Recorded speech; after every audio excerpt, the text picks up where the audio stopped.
I would associate the second stage in the development of Rawls' political philosophy with his second great book, Political Liberalism.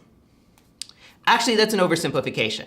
Political Liberalism is a compilation and reworking of lectures that he'd done for a number of years, right, during the 70s and 80s, partly in response to some of his critics. Now, here's a fairly standard way of understanding what went on with political liberalism. In A Theory of Justice, he gave us his approach to philosophy, political philosophy, which he calls justice as fairness. Right? And he also gave us a philosophical justification for that. But in political liberalism, sometime in that period, he came to the conclusion that a free society cannot come to an agreement on these kind of deep philosophical matters. Right? That in a free society, we are always going to have widespread disagreement on basic philosophical and religious questions. So we need to find some other basis for agreement on political principles.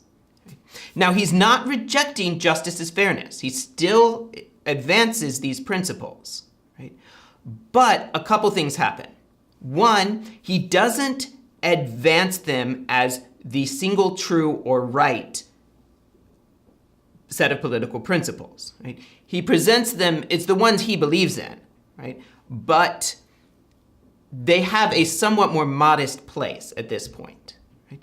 And in political liberalism, he spells out what it would mean to accept something like justice as fairness as a society, right, in a context in which we can expect people to have widespread disagreement on these philosophical matters.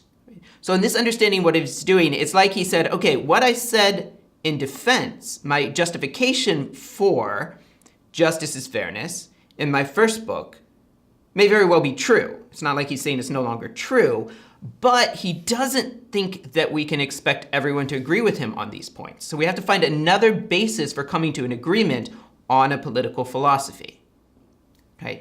So Rawls argues that we can come to agreement on something like justice as fairness as the right way to govern, or the best way, or simply the way that we're going to govern our society, without having to come to some kind of broader philosophical or religious agreement. Right?